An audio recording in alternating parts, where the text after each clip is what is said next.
we're going to talk about time again. And I want to start you back with Nietzsche's eternal recurrence, that term about which there's no general agreement what he means. And I want you to think about it potentially as a kind of eternal continuity, as a flow.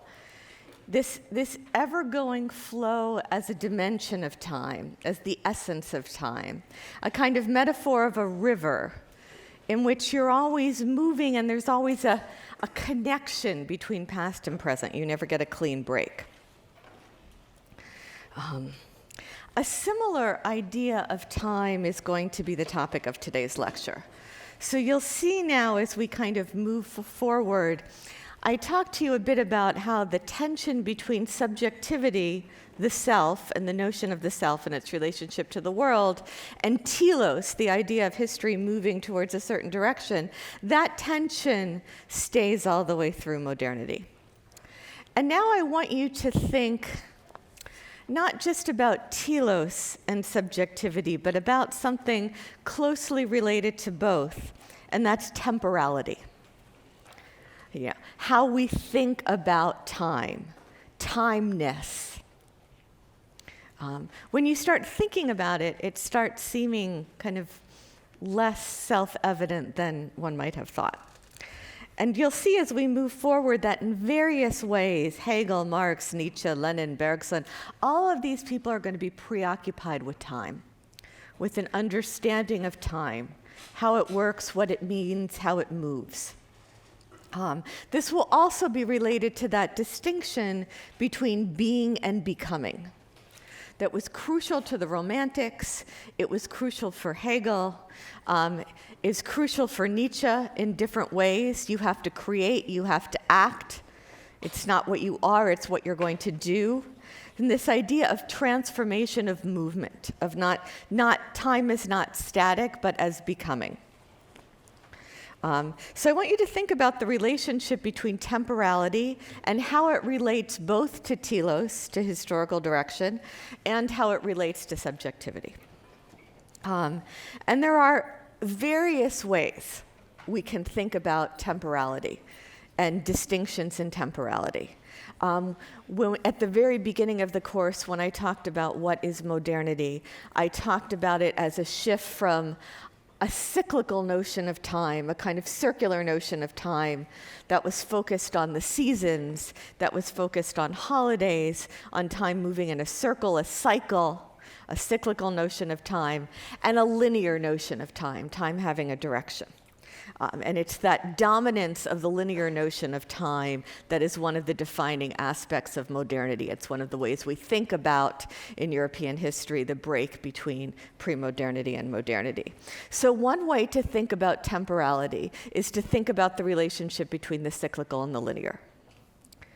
Another way to think about temporality is what we talked about when I tried to get you to commune with Hegel, time as moving steadily versus time as moving in a kind of agitated, jumpy way, where you go dun-da-dun-da-dum, boom. That's not a great example, but you know what I mean. There's steady movement versus a slowing down, speeding up, slowing down, speeding up. Like my kids when I couldn't get them to learn to jog at a steady pace with me. So there's the linear versus the cyclical, there's the steady versus the jumpy, there's the floundering versus the directional, which speaks to teleology. Is time moving in a certain direction? Is there an arrow? Is there a destination, or is it just kind of meander here and there? And then there's the dimension that is going to be most essential to Bergson, and that's the continuous versus the discrete. And I'll come back to that in a few minutes, but I want you to put it in your head now. Time as continuous versus time as discrete, and that's going to operate on a mathematical analogy, which I'll talk about in a few minutes. But let me first go back and tell you a little bit about Henri Bergson, who was born in 1859, which was the same year that Charles Darwin published Origin of the Species. He's 15 years younger than Nietzsche, And he is part of a triumvirate of thinkers, all of whom were born within several years of each other, who are going to be rebels against positivism. And Bergson is the first, and then we'll talk about Freud and we'll talk about Husserl.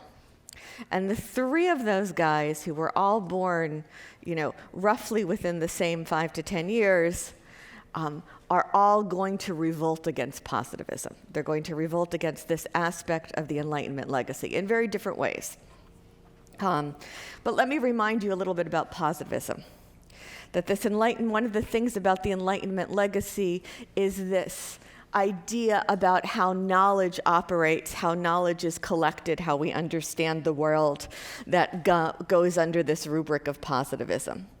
And when I say that, I basically mean this idea that comes to us from Enlightenment rationality, from understanding all of life on the model of the hard sciences, that knowledge should be based on empirical sense experience. Yeah. Knowledge should work like the way knowledge is acquired in a laboratory, the way you test theories of gravity. You have a ball, you drop it, it lands on the floor, you have it again, you let go of it. What happens? Does it float up? Does it land on the floor? You're looking at empirical sense experience. You're looking at things that are really happening. You're looking at the concrete, at the material, at the factual. It's a turn away from metaphysics. And again, everyone has their own, all these philosophers have their own definitions of metaphysics, but in general, that which is beyond the physical, tangible realm. So we turn away from that in Enlightenment. Knowledge is what we can see, taste, touch, and smell, what we can observe, what we can count, what we can calculate. So there's a kind of mood to positivism, which again is not, a lot of people are going to find it depressing, but it was not intended to be depressing. It's a kind of cold rationality. Not necessarily in a kind of, icy, creepy way, but just in a kind of like, there is such a thing as objective knowledge, we can observe it and count it. There's a materialism to it, a kind of anti-metaphysical, anti-idealism element. Okay. Bergson was, like many of these thinkers, he was a cosmopolitan type. He was a Jew, which will become significant because he is going to be in France when Nazi Germany attacks. He was born in Paris. His father was a Polish Jew. His mother was a British Jew. And he begins, like various of these thinkers, and perhaps most importantly Husserl when we get to him, he begins as a mathematician. And there's going to be a kind of mathematics analogy that's very important here. He was arguably the most important French philosopher of the first part of the 20th century. He was one way to understand Bergson, to kind of get into his way of thinking, is that he's a thinker who likes to think in dualities. The structuralists, when they come along, are going to be like this too. He likes to think A versus B, C versus D. He likes to look at these overarching distinctions, the continuous versus the discrete, quantity versus quality, science versus philosophy, materialism versus metaphysics. He likes to, his way of thinking kind of begins with making these kinds of distinctions. And one of the first and most essential ones he's going to make is quality versus quantity. And he is not going to do the thing that Hegel does, which is focus on how quantity turns into quality. He's going to talk about how certain realms of life can be captured through a quantitative way of thinking, and other realms of life require a qualitative way of thinking, and that these are two fundamentally different ways of thinking. In all of Bergson's dualities, they're never absolute in the sense that we're always going to end up needing both things.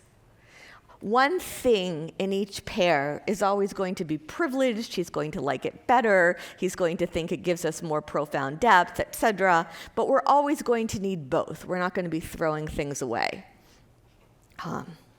He's a literary writer. He's very fond of metaphor. He's not as lyrical as Nietzsche. He's not as fun to read as Nietzsche. And he's always been one of the thinkers for whom it's been most difficult for me to pick a short passage that really gets at the things that I want you to get at. But one way to try to understand his not very easy, but also not totally cold and dry prose, is that he thinks in metaphors. So he's always looking for metaphors. He tends to posit his ideas as opposed to prove them. He begins, and there's a kind of Oedipal rebellion element to this, he begins as somebody who is profoundly influenced by positivism, who comes out of that tradition. Most importantly, he comes out of the work of Herbert Spencer, born in 1820, dies in 1903, who was one of the great positivist thinkers who believed that the only solid knowledge was to be found in the sciences. Who is a utilitarian in terms of ethics. That means you act in such a way that brings the greatest good to the greatest number. You make your decisions on practical grounds. He was somebody concerned with evolution who believed that direct adaptation to environmental constraints is the cause of biological changes. He was an Enlightenment thinker in the sense that, yes, the human condition is perfectible. We move towards equilibrium. Evil and immorality will eventually disappear because we're rational creatures, and we will structure things in a better and better way. His major works slightly predate those of Darwin. He's a direct product of Enlightenment scientism. And Bergson is immersed in this. This is his intellectual origins, and then he revolts against it completely. This is a theme in general. There are lots of moments of this kind of Oedipal revolt, not necessarily against one's biological father, but against a kind of intellectual tradition you're coming from. He's going to reject, in particular, what he will keep calling the mechanistic assumptions of positivism. The idea that human life can be understood the way you understand machines, the way parts fit together. The idea that, that life can be understood the way natural phenomenon can be understood in terms of physics, in terms of masses and motions. He's going to rebel against these naturalistic explanations, not because he doesn't think natural science is real, but because he thinks there are these other dimensions to life that it cannot capture. And his first point of revolt, and in a way the most foundational, against Spencer in particular, and against positivism more generally, and really, the Enlightenment thinking still more generally, is the idea that you can understand time on an analogy to space. That you can somehow cut it up into different quantifiable, calculated elements. That you can cut it up into pieces, into seconds, into minutes, into instants, into numerical units. He's going to reject this notion of time. He's going to reject this kind of mathematical notion of time that says just like you can measure space, in inches and meters. Well, he's on the metric system, he's in Europe, but like the way you can measure space in kilometers and meters, in millimeters, the way you can quantify those measurements, the way you can draw boundaries, said we use that, we project that understanding of space onto time. And that's a misunderstanding, because time cannot be understood in quantitative terms the way Spencer understood it. It can only be understood in qualitative terms. That these quantitative terms give time no continuity, because it assumes that there are discrete units. And so the beginning assumption is that we borrow from our understanding of space the way we understand time. And this quantifiable model is appropriate for space, but it is not appropriate for time. What we need in order to grasp time is an understanding of time as our experience of time. So here you see the element of subjectivity injected. That what time really is our experience of time.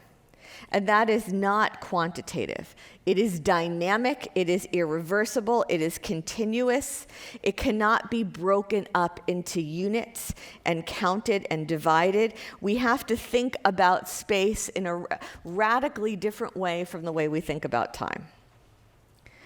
Time is not measurable and divisible in the same way that space is.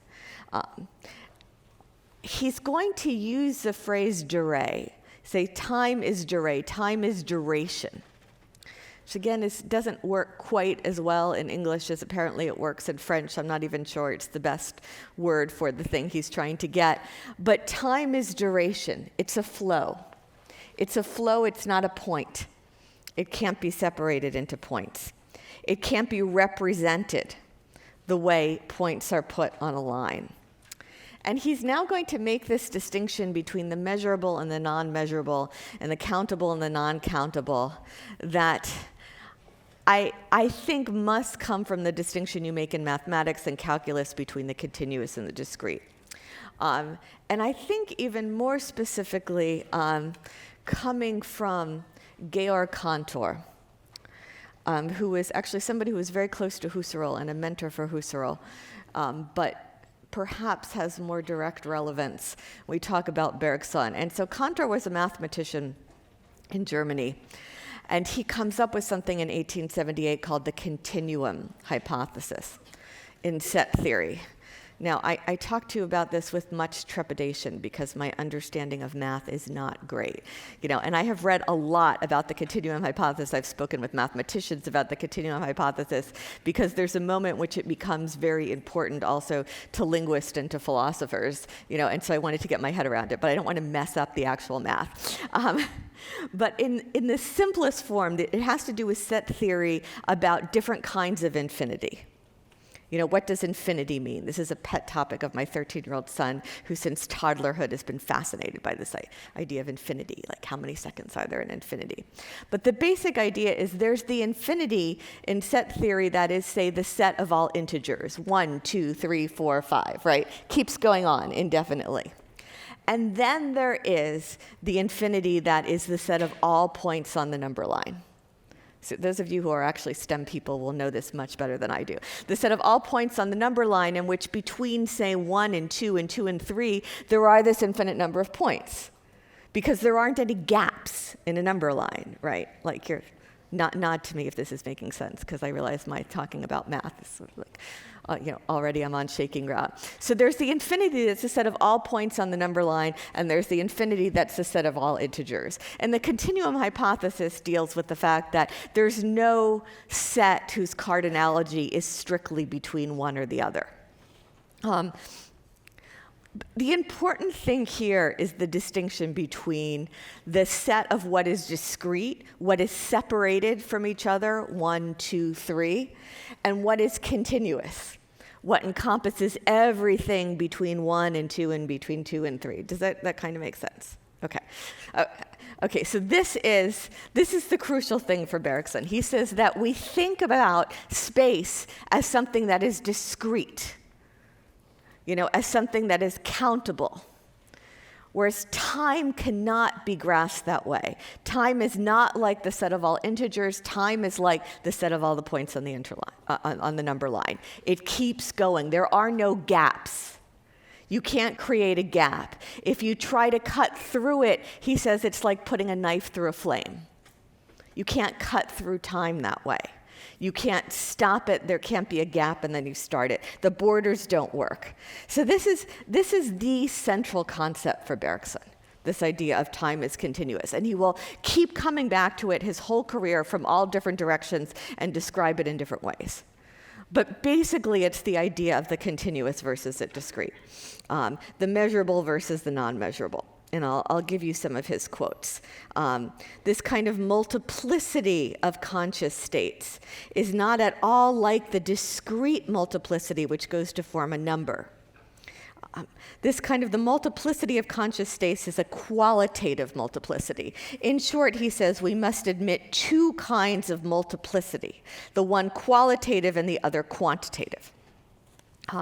Now all of his other distinctions that form the core of his philosophy basically are variations and analogies and surround this continuous, discrete, quantitative, qualitative that he looks at time and space. He's going to say space is associated with inert objects, with things that are not animate, are not alive. Time is associated with consciousness. So again, he says in order to grasp subjectivity, you have to grasp temporality. Time is associated with consciousness. He's going to use he's going to use a lot of music metaphors. He's also going to use a lot of melting metaphors, flame metaphors, like you can't pass the knife through the flame, but this idea of melting. And he'll say a close psychological analysis distinguishes a duration whose heterogeneous moments permeate one another. So this idea of permeation. Things filling up all the spaces, there being no gaps, whose heterogeneous moments permeate one another. Below the numerical multiplicity of conscious states, a qualitative multiplicity. Below the self with well-defined states, a self in which succeeding each other means melting into one another and forming an organic whole. So think about this melting. Think about you could cut up pieces of cheese to okay, so I'm gonna use a very mother-like analogy. So you make a grilled cheese sandwich for your kid, right? Okay, so you're cutting up the pieces of cheese, and then you put the different pieces on the bread, and there are gaps between the cheese, right? Because you've cut them up and then you've put them on the bread, and then you cook it, and then the cheese all melts into one another, and there are no more gaps. Okay, this is what Bergson's trying to say with his melting into one another. There are no gaps. There are no hard boundaries. Time, he says, is not consecutive, it's continuous. The concept is one of wholeness. And so you also get elements of this Hegelian longing for wholeness, the sense that what our lives are fragmented. This fragmentation is a form of alienation. In order to overcome alienation, we need an understanding of wholeness. We need a way to reach wholeness. Okay. The past, there's always a kind of virtual coexistence between the past and the present. There's always a kind of past living on in the present and future being in some ways anticipated, but in particular, the past living on in the present. Now, here is where we get the really tricky philosophical move, which is the biggest leap you have to make for Bergson. For all of these philosophers, there's some moment of a leap where you have to just kind of go with them at some point, even if it seems they can't exactly prove it. And this is the critical kind of leap for Bergson, what I'm about to tell you now. It's what I've tried to give to you in your reading, and it's very... there's nowhere where he says it quite clearly enough, but I think the passage I gave you is as clear as we can get. What he wants to do is make the connection between time as continuous and free will. He wants to inject free will and the resulting contingency. So this anti-teleological notion of time, this idea that the future is not moving in a certain direction, it is open. It is open depending on what we choose. So this contingency being the opposite of determinism, there are always multiple possibilities. Accident is going to play a role, choice is going to play a role. He wants to prove free will. Kant just posits free will, right? I mean, Kant, who generally likes to prove things, he gets to morality and he says, listen, you can't prove free will, but we need it. If we don't have it, we've got no morality. We can't function without morality. I'm just going to say it's there. And he just says it's there. Bergson is trying to kind of prove it.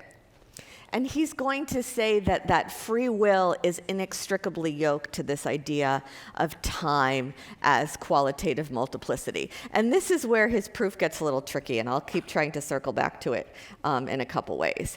Because he's going to say that it's our qualitative experience of time that gives rise to free acts, which are spontaneous and cannot be determined in advance. Pure duration, he says, is the form in which the succession of our conscious states assumes when our ego lets itself live, when it refrains from separating its present state from its former states. We can thus conceive of succession without distinction and think of it as a mutual penetration and interconnection and organization of elements, each one of which represents the whole and cannot be distinguished or isolated from it except by abstract thought.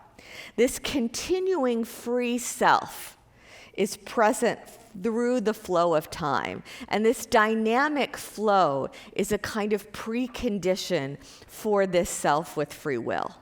You need this dynamism, you need this movement in order for the self to be self-determining in its becoming. And I'll try to keep circling back to this a couple ways, because it always seems to me he doesn't really quite prove this. He suggests it. He has an intuition that these two things are inextricably linked. This is going to climax in a polemic he has with Einstein in the early 20th century. Where he tries to make this connection through a critique of relativity theory, in which he's going to say that Einstein is thinking about time as instants and really time as flows. Okay, but let me try to get at this from some different directions. In his 1907 book, which comes after Time and Free Will, Creative Evolution, he's going back to the same themes. He's again starting off with an attack on Spencer. The false evolutionism of Spencer, he says, which consists in cutting up the present reality already evolved into little bits no less evolved, and then recomposing it with these fragments, thus positing in advance everything that is to be explained. So you see, Bergson really doesn't like when things are cut up and put into boxes. He doesn't like cutting. It's not his thing. He doesn't like these absolute breaks. And now in creative evolution, he's going to make distinctions between the solid and the fluid, between matter and life, between the inert and the animate. And what creative evolution is, it's a long essay that's refuting two related things. And he's going to call those things mechanism and finalism. By finalism, he just means teleology, determinism, the idea that life is moving towards a given telos. His idea about that is just a variation, really, of what we've already heard, telos being this Aristotelian concept that Hegel uses, that Marx uses. The clearest metaphor, I think, is the apple seed metaphor. Like that apple, which is obviously there's no apple in the apple seed, but that apple seed is not going to turn into a pineapple. It's like that, the eventual apple is already hardwired, pre-programmed into that apple seed. That's telos. So he's going to, half of this energy is going to be devoted to refuting finalism, and then part of it is going to be refuting something that is related, which he calls mechanism. And mechanism is this Enlightenment idea that kind of is exactly what it sounds like it is, the idea that nature works like a machine, in which all the parts fit together. And we can understand the whole through understanding the parts. So think of, you'll also see I'm very bad with fixing anything, I'm very bad with machines, so I'm on very shaky ground here. Again, think of a bicycle, think of a car, think of a scooter, think of a toaster oven, think of a jack in the box. There are springs, there are levers, there are wheels, there are gears. You can tell I've never put anything together, but you know what I'm talking about. There are screws. All of those parts work together in a mechanical way. There's no mysticism about it. You don't need someone to come and wave a magic wand. There's some logical material way in which all those parts fit together. So mechanism is his critique of why we cannot understand life the way we understand how a bicycle works. Mechanistic thinking for him sees details, it sees positions, it sees numbers, it sees order. It understands the world like a machine with component functions and individual functions that can theoretically be isolated from one another in order to be later combined. So you could just focus on how the gears work in the bicycle, or how the handlebars work, or how the wheels work, and then ultimately you kind of put it all together. Okay. And he says, mechanism fails to truly grasp the whole. It can only grasp the parts, and it's an impoverished way of understanding the whole because it's really just derivative of the parts. Okay. And then finalism is just this kind of teleology determinism that the plan of where we're going has already been preconceived from the beginning. And it's obvious why he doesn't like that, because anytime you have too much determinism, too much finalism, too much teleology, then you're getting less free will, less contingency. And he really wants a space for this free will. He doesn't want to assume that nature is like a shoemaker who already has a vision of how the shoe is going to look when he starts out. That's not how life works for me. He says, how should we really understand evolution? Evolution is pluridimensional. Evolution goes off in multiple directions. There are always multiple possibilities. Movement happens through division. It happens because things break up. You see a kind of precursor to postmodernism here. Life doesn't have a single course. He makes the analogy between a cannonball and an artillery shell. Again, I'm on shaky ground here because I don't know much about this. But you fire a ball from a cannon and it's one thing, it goes to one place. Whereas an artillery shell, like an explosive projectile or a cluster bomb, it goes off and then pieces are all over the place. And then there are multiple effects going on simultaneously. So he says that life is more like an explosive projectile that bursts into fragments. There's a generative force of life, which he calls the élan vital, which various philosophers have used. It's just the idea of a life force. There's a life force that he believes we have in us. That we're here, we want to do something, we want to act. We're creative beings.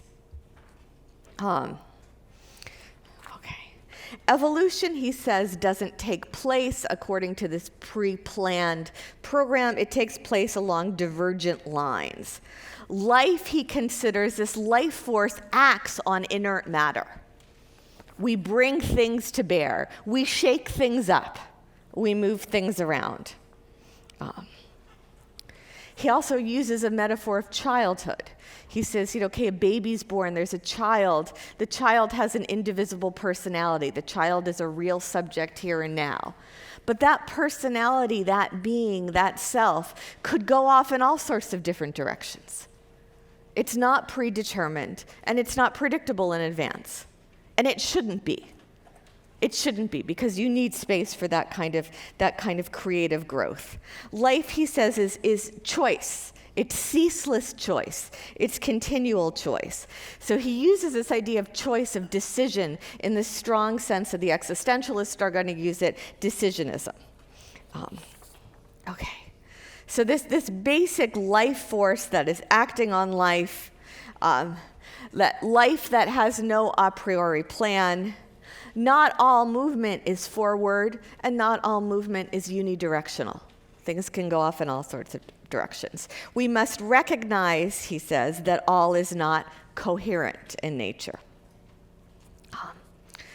Now one of his later texts, which is what I've given you an excerpt of, Duration and Simultaneity, comes back again to this idea of time.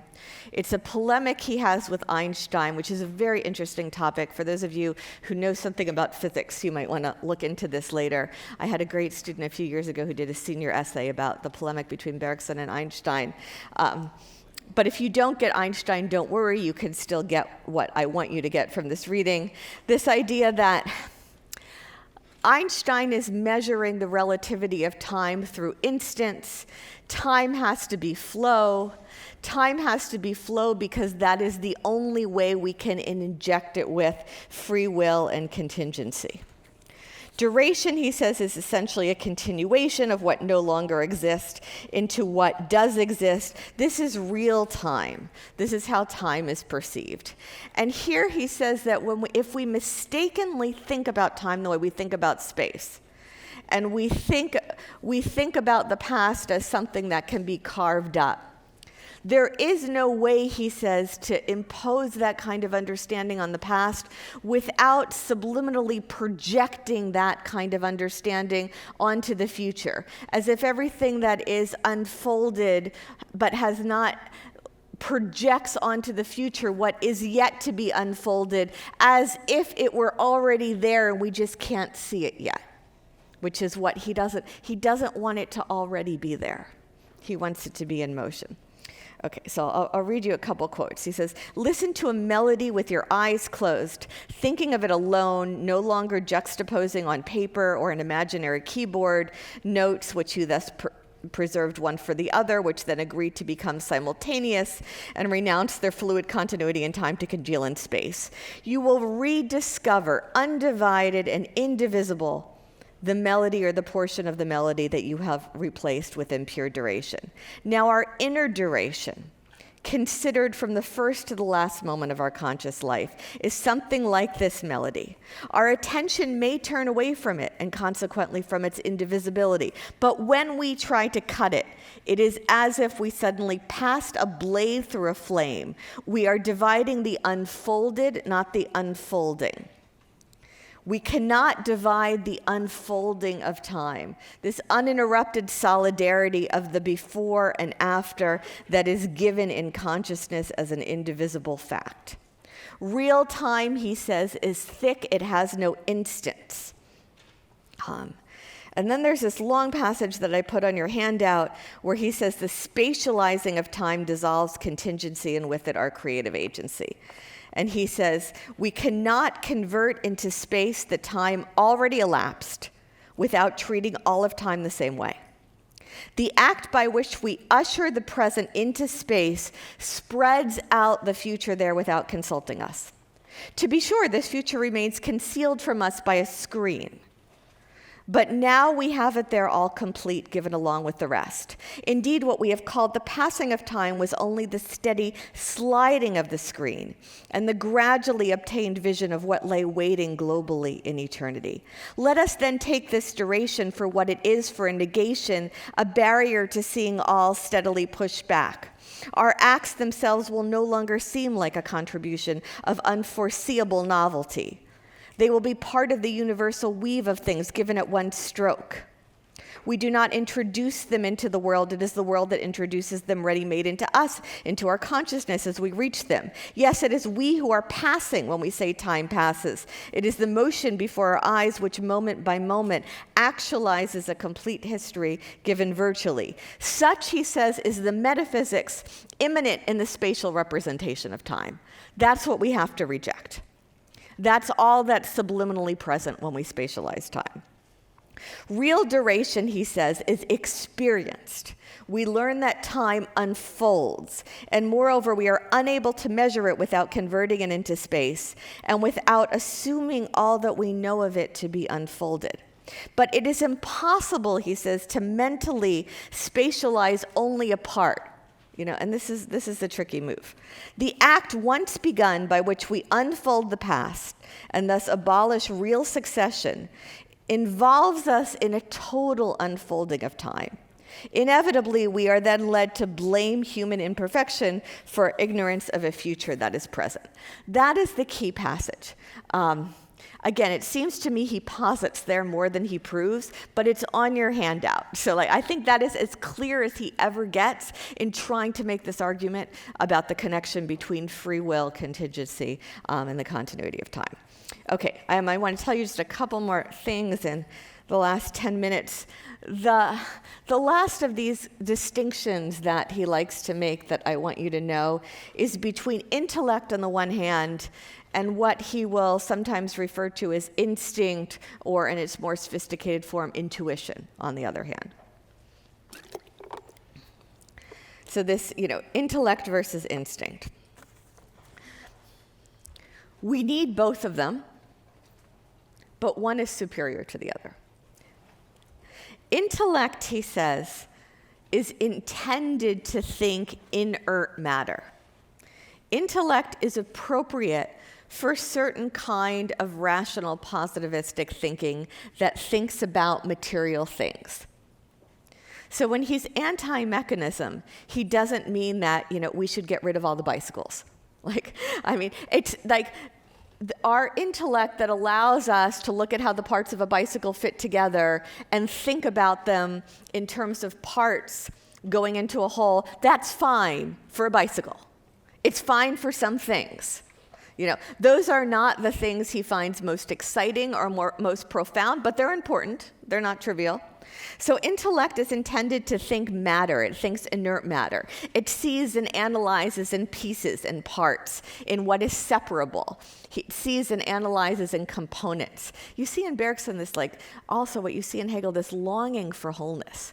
This being drawn to what could be seamless, and what still has seams as being somehow inferior. Intellect, he says, functions via representation. It's what's easier for us to deal with. He says we are at ease only in the discontinuous, in the immobile, in the dead. The intellect, he says, is characterized by a natural inability to comprehend life. Intellect is connected with space, with that kind of discrete thinking that's connected with space. It's a kind of external analytical perspective. You step back, you observe, you calculate, you measure, you categorize, you deduce. Instinct, on the other hand, and its more sophisticated form, intuition, is a kind of eternal, subjective, holistic perspective, which is the privileged perspective for Bergson.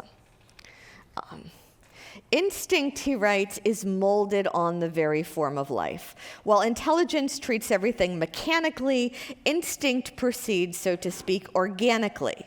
If the consciousness that slumbers in it should awake, if it were wound up into knowledge instead of being wound off into action, if it could ask and it could reply, it would give up to us the most intimate secrets of life. Intuition grasps reality, not representationally, not in parts, but directly, from the inside, not symbolically, but vitally and holistically.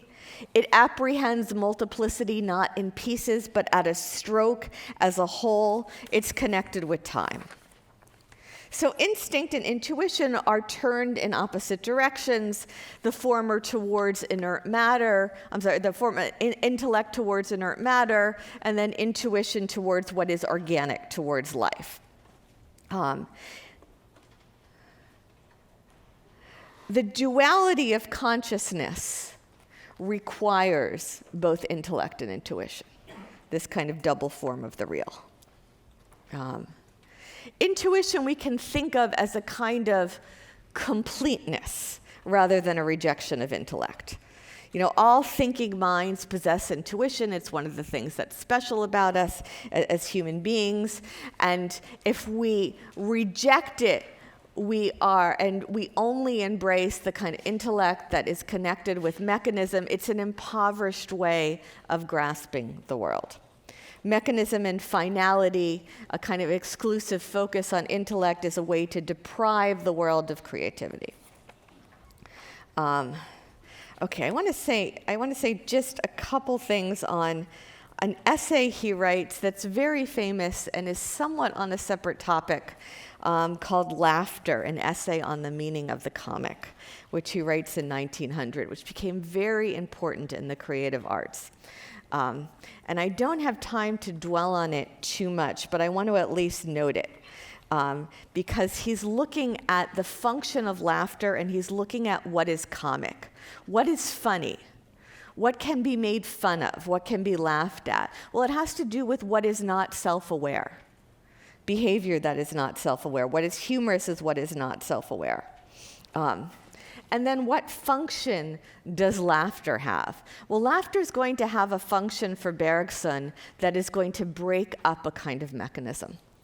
And I want to note this here because it's going to be very close to what Victor Shklovsky will talk about as defamiliarization when we get to modernism. It will be close to what Husserl will talk about when we get to the phenomenological reduction, something that's going to enable us to see more clearly. And so let me just read you a couple quotes from Laughter.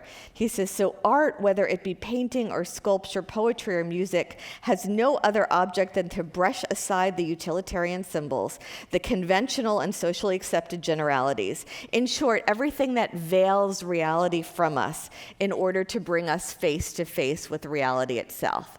You see this longing all these thinkers have to get at the real, to get at life in its essence, to somehow grasp the thing that we're alienated from. In some ways, they're all variations of this bridge problem between subject and object. Okay, one more quote from the Laughter book. So, and were all men always attentive to life? Were we constantly keeping in touch with others as well as with ourselves? Nothing within us would ever appear as due to the working of strings or springs.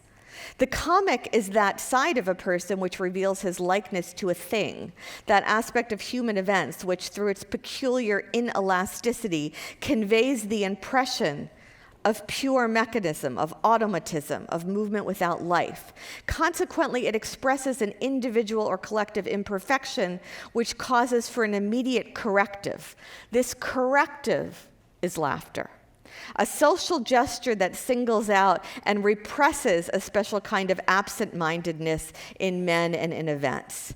So laughter here comes as a corrective, a kind of antidote to a certain kind of unthinking mechanism. Its life is breaking free from this automated mode through laughter. I had a fantastic student last year who actually had studied in France to be a clown. She had studied like clown acting, not like silly clown, but like serious clown. She wrote a senior essay on clowning and humor using Bergson and Volodymyr Zelensky's use of humor. So as you probably know, or so many of you may have heard, the Ukrainian president was a comedian. I mean, he had a former career as a comedian. He is a comic actor. And this is not something that's just a joke, but I think has actually profoundly influenced his response to aggression. And his response to violence and his ability to communicate. Maybe I'll just tell you a short anecdote. At the beginning of this full-scale invasion, I could not believe how this man with no political experience had risen to the occasion. And my brother, the opera composer, who doesn't have any particular connection to Ukraine and doesn't speak these languages, he said, "Oh, it doesn't surprise me at all." I said, "How could it not surprise you?" And he said, this is, the communication skills he's using now are the communication skills really good comic actors have. You have to be ready to improvise. You can't have everything already carved up into boxes. Somebody throws something, you've got to be thinking in real time. You've got to be able to move. You've got to be able to choose in real time. And you need that little bit of ironic distance that breaks the mimesis. That would get you sucked into imitating what's coming at you. So all this Russian propaganda was coming at it saying, Ukrainians are Nazis, Ukrainians are Satanists, they are parasites, we're going to exterminate them, And Zelensky had this team that was like, look, we have a Jack Russell Terrier who works as a landmine sniffing dog and moonlights as a comfort dog for injured children in hospitals and does yoga and has his own Twitter account. Namaste, everybody. And you're responding in a totally different mode, And I think you could do a whole analysis, as my student did, looking at Zelensky's communicative response to an absolutely gruesome war through Bergson's essay on laughter. Okay, I only have 1 minute left, so let me. It doesn't end so well for Bergson. The Second World War comes. Munich Conference, September 1938. Neville Chamberlain appeases Hitler. September 1st, 1939, Hitler invades Poland. May 1940, Germany invades France. June 1940, Germany defeats France, occupies northern France, and establishes a collaborationist government in the south. Bergson, who was a Jew by birth, was actually, because he was arguably the most famous philosopher there at that time, and the Nazis apparently admired his philosophy of vitalism and creative life force, offered him exemption from some of these anti-Semitic laws, but he refuses. He wears the Jewish star. He does not, though, die in the gas chambers. He dies in 1941 at the age of 81, allegedly of a serious cold that he contracted while waiting in line to register as a Jew, which may or may not be apocryphal. I want to leave you with this idea that a living being is the center, and the experience of a living being is the center, because it's going to take us into existentialism. That for Bergson, a living being involves a certain quantity of radical contingency entering the world. For Hannah Arendt, this is what she called natality. She said, a new being comes into the world. It is an injection into the world with a kind of radical contingency, could go off in multiple directions, the course of which and the courses of which cannot be foreseen. Okay, I'll see you next week. We'll talk about Lenin.